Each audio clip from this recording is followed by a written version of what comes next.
নমস্কার বন্ধুরা, মামা লিও ইভাস ডায়েরিতে আপনাদের সবাইকে স্বাগত জানাই।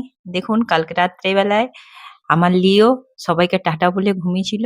আর আজকে সকালে দেখুন ওই কোনো রকমে উঠেছে ঘুম থেকে, আমি পাশের থেকে সরে গেলেই ব্যাস এই যে আড়িমুড়ি খাচ্ছে, দিয়ে আবার আধ ঘন্টা কাঁদবে, দিয়ে আবার ওকে চুপ করিয়ে ঘুম পাড়িয়ে দেখুন চারিদিকে জানলাগুলো আমি প্রথমে বন্ধ করে দিই, পর্দাগুলো টেনে দিই যাতে ঘরটা একটু অন্ধকারময় হয়ে, না হলে আলো থাকলে ছেলে সঙ্গে সঙ্গে উঠে বসবে।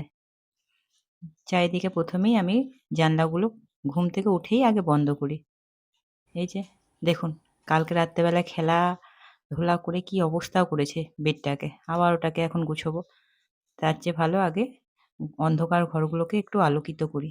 দেখুন চারিদিকটা ভালো করে জানলাগুলো আমি একটু খুলে দিই যাতে সূর্যের কিরণ বেশ ঘরটায় আলোকিত করে। দেখুন এখন ঘড়িতে 7:45 বাজছে। আমি কোনো মেকআপ করতে পারি না, কারণ আমার একদম সময় থাকে না। তাই দেখুন এই সকাল থেকে উঠেই প্রথমেই দরজায় আগে জল দিই। কারণ বলে বাসি দরজায়, শাশুড়িরা তো বলেন মারুলি, গোবর-টোবর দিয়ে মারুলি দেয়া, কিন্তু আমার পক্ষে সেটা সম্ভব হয় না। তাই জন্য ১ মগ জল দৌড়ে উঠেই সঙ্গে সঙ্গে দরজায় দিয়ে দিই। এইভাবে দেখুন।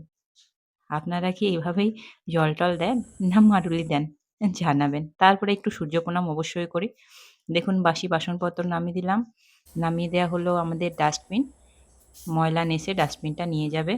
এরপরে কাপড়-টাপড় ছেড়েই কিন্তু আমি শুরু করলাম রান্না। স্নান করার আমার সময় হয় না। এমনকি আমার ফ্রেশ হওয়ারও সেরকম সময় হয়ে ওঠে না।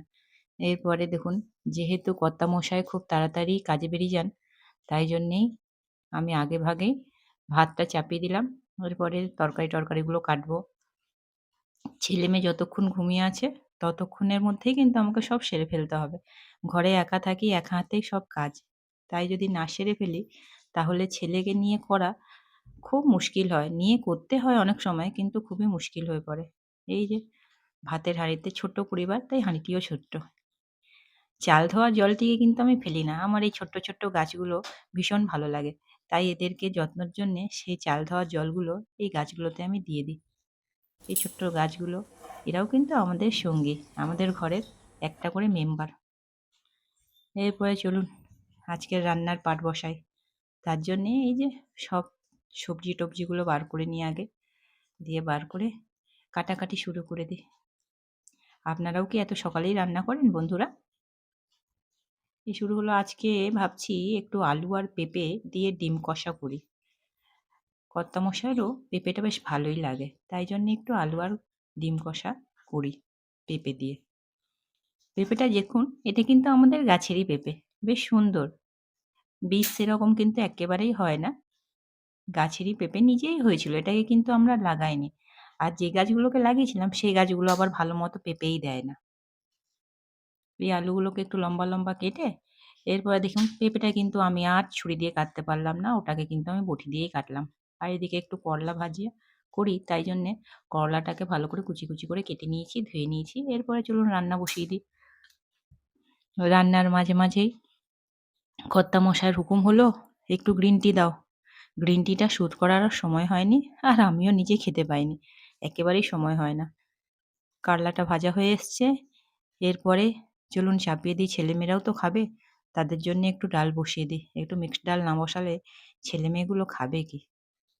আমার রান্না মোটামুটি হতে হতে আর কিন্তু এই দেখুন কর্তামশাই ৮টা বাজছে, খেতে বসেছেন। ওনাকে ঝট করে খেতে দিয়ে দিয়েছি ৮টার মধ্যে। এরপরে ওনার জন্যে রুটি এবং পরোটা আর তরকারি দুপুরে লাঞ্চের জন্যে। উনি কিন্তু নিজের কাজের উদ্দেশ্যে বেরিয়ে পড়লেন। এখনো এরা ঘুমোচ্ছে আজকে। ছেলেটার মনে হচ্ছে আজকে শরীরটা ভালো নেই। হ্যাঁ, দেখুন উঠে কেমন কান্না জুড়েছে। শরীরটা ভালো নেই তাই। না হলে কখনোই এরকম করে না, এত দেরিতে তো ঘুমোয়ই না। এই দেখুন কোলে চেপে আছে। বুঝতে পারছেন কেন? শরীরটা ভালো নেই তাই কোল ছাড়ছে না। কি করব বলুন? একা হাতে সমস্ত কাজ। তাই ওকে কোলে নিয়েই আজকে রাত্রের রান্নাটা করেই নিলাম। আমারও ভীষণ সর্দি হয়েছে, তাই গলার আওয়াজটাও কিন্তু একটু খারাপ।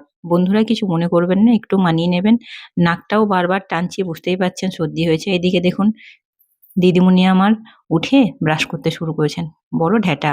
দিয়ে ওনাকে খেতে দিয়েছি। আমার বাচ্চাদের কিন্তু আমি সকাল সকালেই ভাতটা দিই, ভাতটা গরম থাকে তাই সকালেই ওদেরকে খাইয়ে দিই, না হলে দুপুর হতে হতে ভাতটা একেবারে ঠান্ডা হয়ে যাবে। মেয়ের বায়না ছিল আমাকে অমলেট করে দেবে, তাই ওকে অমলেট করে দেয়া, আর ছেলেটার জন্যে এই ডিম সেদ্ধ। দেখুন খেতে বসিয়ে তোছি, খায় কি না খায়। এই দেখুন ওকে খাওয়াতে বড় জ্বালা জানেন, প্রায় ১ ঘন্টা ১.৫ ঘন্টা শুধু খাওয়াতে লাগে। আর একটুকু মুখে খাবার নেয় না। এই ছাগল দেখো, গরু দেখো, কুকুর দেখো, এই করে করেই খাওয়াতে হয়, তাও খায় না। ওকে খাওয়াতেই প্রায় সারাটা দিন কেটে যায়। দুবার খাওয়াতে গিয়ে মনে হয় যেন ২ ঘন্টা সময় শেষ হয়ে গেল। এদিকে মেয়েটাও তো ছোট, ও বেচারি নিজে মেখে খেতে পারে না। তবে হ্যাঁ, একটু মেখে দিলে কিন্তু কোনো রকমে নিজের হাতে খেয়ে নেয়। এটাই রেহাই আর কি। এই দেখুন ছেলেটাকে ওই ২ চামচ খাইয়েছি। কোনোমতেই পুরোটা খাওয়ানো গেল না। গাটা খুব গরম। একবার দেখে নিই কি হয়েছে। ঠিক যা আন্দাজ করছিলাম তাই, মনে হচ্ছে জ্বর এসেছে। এদিকে আপনাদের তখনই বললাম ওকে কোলে নিয়ে রান্না করেছি। কোলে নিয়ে রান্না করার একটাই উদ্দেশ্য, মেয়েটাকে রাত্রে একটু পড়াতে বসতে হয়। যদি তরকারিও রাত্রের আশায় রেখে দিই তাহলে কিন্তু মেয়েটাকে আর একটুও পড়ানো হয় না। তাই তরকারিটা কিন্তু আমি দিনেই করে রাখি। আর রাত্রে কর্তামশাই যখন বিকেলে ফেরেন, বিকেলে কি উনি তো প্রায় সন্ধে হতে হতেই ফেরেন, যা না দূরে ওনার স্কুল, তাহলে উনি তখন ছেলেটাকে একটু ধরলে আমি রুটিটা করে নিই। এই দেখুন একটু জ্বর মাপতে গিয়ে বাচ্চাদের কি অবস্থা, কিছুতেই থার্মোমিটারটা রাখতে দেবে না, দেখতে পাচ্ছেন? কত বাহানা, কত বাহানা। ওই জ্বর মাপতে গিয়ে ২ মিনিটের জায়গায় ১০ মিনিট লেগে গেল। তাও ভালো করে নিয়েছে কি নেয়নি। তবু দেখুন, দেখতে পাচ্ছেন নিশ্চয়ই ১০১ এর কাছাকাছি জ্বর এসছে বাচ্চাটার আমার। বুঝতে পারছিলাম। না ওকে একটু জ্বরের ওষুধটা দিয়ে দিই। ২ চামচ যা খেয়েছে তাতেই দিই। না হলে কিন্তু জ্বরটা আরো বাড়বে, আরো কাঁদবে। তাই একটু জ্বরের ওষুধটা দিয়ে দিই। জ্বরটা কমলে হয়তো একটু শান্ত হবে। তবু দেখুন ওষুধ খাওয়াতে এখন কতটা ঝামেলা করে। কোনো কিছুই যে খেতে চায় না। বড্ড দুষ্টু জানেন? কিন্তু এত ছোট, কি আর বলি। আসলে একা হাতে মানুষ হচ্ছে, ওরই বা দোষ কি? এই যে কোনো রকমে ওষুধটা দেখুন এখন দেবো, তাতে ও কতবার থু, থু করে ফেলে দেবে। তার জন্যে কিন্তু একটু ওকে ভুলিয়ে জোর করে খাওয়াতেই হবে। ওষুধ তো জোর না করলে কিছুতেই খাবে না। খাবারটা না হয় এ না খেলেও অন্য খাবার দেয়া যায়। কিন্তু ওষুধটা তো দিতেই হবে। তাই হয়তো একটু জোর করেই বাচ্চাটাকে দিতে হচ্ছে। জোর করতে একেবারে ইচ্ছে যায় না। কিন্তু কি করব বলুন? কখনো, কখনো একটু জোর করতেও হয়। ওর ভালোর জন্যেই। এই যে যাক বন্ধুরা, আমার এই ভিডিওগুলো কিন্তু একেবারেই নতুন। আমরা নতুন লং ভিডিও শ্যুট করছি। তাই আমাদের পরিবারকে ভালোবাসা দিয়ে পাশে থাকবেন। আপনাদের ভালোবাসা আমাদের একান্তই কাম্য। আপনাদের সাপোর্ট না থাকলে আমরা কখনোই বড় হতে পারবো না, এবং আপনাদের আমাদের জীবনের এই ছোট্ট, ছোট্ট হাসি কান্না, একা জীবন কিভাবে কষ্টময় কাটাতে হয় সেটাই আপনাদের সঙ্গে শেয়ার করছি। আপনাদের ভালোবাসা এবং সহযোগিতা একান্তভাবেই প্রার্থিত। আপনাদের সহযোগিতায় আমরা একটু, একটু করে এগিয়ে যাব। দেখুন আমার তো এইভাবে ওকে ওষুধটা কোনোরকম জোর করে খাওয়ানো হয়েছে। এদিকে আমারও কিন্তু আজকে একেবারেই শরীরটা ভালো নেই। মনে হচ্ছে জ্বর এসছে। এত সর্দি হয়েছে, আসলে কালকে আমরা সবাই মিলে বেশ ভালো করে শ্যাম্পু করে চান করার জন্যে মনে হচ্ছে ঠান্ডা লেগে গেছে। কিন্তু মেয়েটাকে আজকে স্কুল পাঠাইনি। সামনেই ওর পরীক্ষা তো, তাই শুয়ে, শুয়ে হলেও ওকে একটু পড়াতে হচ্ছে। ছেলেটা ঘুমিয়ে পড়েছে। যাই ওকে মশারি দিয়ে দিই, বাকি কাজগুলো সেরে ফেলি। আবার দেখা হচ্ছে নতুন একটি ভিডিওতে। বন্ধুরা আমাদের এগিয়ে যেতে সাহায্য করতে অবশ্যই মাম্মা, লিও অ্যান্ড ইভাস ডায়েরিকে লাইক, শেয়ার, সাবস্ক্রাইব করে আমাদের পাশে থাকবেন।